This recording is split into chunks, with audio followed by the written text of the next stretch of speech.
এনেকে বেয়া কথা ভবা মানুহটো ভাল মানুহ নে বেয়া মানুহ নিজে কওক। মৰম চেনেহ ভালপোৱা শ্ৰদ্ধা এইবিলাক বুজি নোপোৱা হৈ গ'ল। সেইকাৰণে হিমন্ত বিশ্ব শৰ্মা আৰু পীযুষ হাজৰিকাই আৰু দিলীপ শইকীয়াই মোৰ নামটো চুমা বাবা বুলি উলিয়াব কৈছে।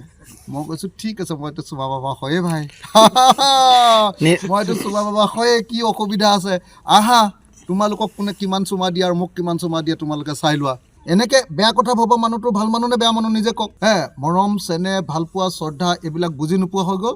সেইকাৰণে হিমন্ত বিশ্ব শৰ্মা আৰু পীযুষ হাজৰিকাই আৰু দিলীপ শইকীয়াই মোৰ নামটো চুমা বাবা বুলি উলিয়াব কৈছে।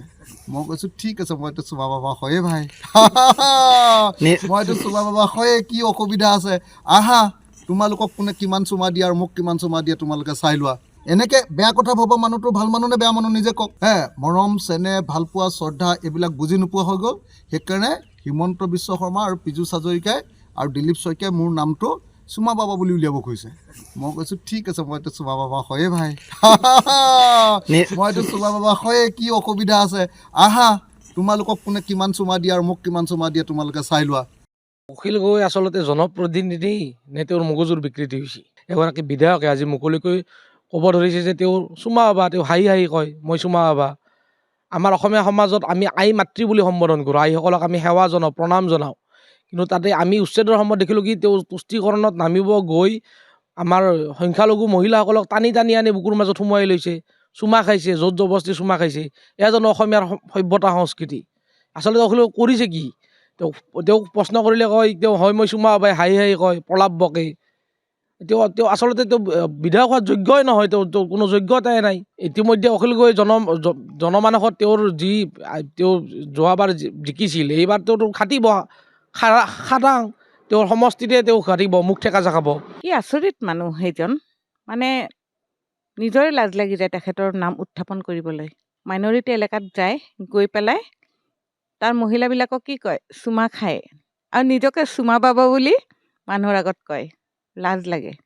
মহিলাসকলক এনেদৰে বেভিচাৰ ধৰণে ব্যৱহাৰ কৰিলে সেইটো অসহনীয়, কেতিয়াও সহ্য কৰিব নোৱাৰি। আমি তেখেতক ধিক্কাৰ দিওঁ।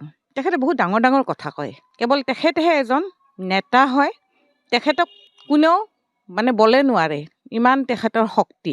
গতিকে আমি অখিল গগৈৰ এই কাৰুকাৰ্যবিলাক তীব্ৰ প্ৰতিবাদ কৰোঁ।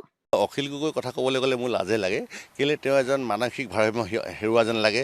তেওঁ আচলতে কিবা মানসিক ৰোগ থকা যেনেই লাগে, কাৰণ তেওঁ চুমা খোৱাটো ইমান সহজ কথা নহয় আমাৰ যিখন অসমীয়া যিখন সমাজ।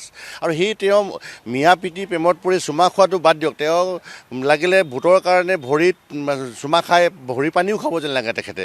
যিখিনি মানুহ আচলতে আমাৰ থলুৱা মানুহ নহয়, যিখিনি মানুহ আমাৰ অসমৰ প্ৰকৃত আমাৰ বুৱতী খুঁটিৰ লগত মিলি থকা নহয়, সেইখিনি মানুহক ইমান আদৰ কৰি পেলাই এটা বেলেগ ধৰণৰ এটা ৰাজনৈতিক বাৰ্তা প্ৰেৰণ কৰিবলৈ যি চেষ্টা কৰে, এইটো আচলতে বৰ ঠিক নহয় আৰু অসমৰ জাতীয় জীৱনৰ কাৰণে এয়া সমৰ্থনযোগ্য নহয়।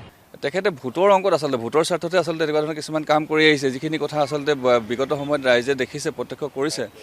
আৰু বিশেষকৈ মুছলিম ভোটাক আকৰ্ষিত কৰিবৰ কাৰণেই প্ৰায়বোৰ সময় তেখেতে কেতবোৰ এনেকুৱা ধৰণৰ মন্তব্য দি ৰাখিছে আৰু তেখেতসকলক দৃষ্টি আকৰ্ষণ কৰিবৰ কাৰণে বা তেখেতসকলক ওচৰ চাপিবৰ কাৰণে আচলতে এনেধৰণৰ কিছুমান কথা কোৱা পৰিলক্ষিত হয়।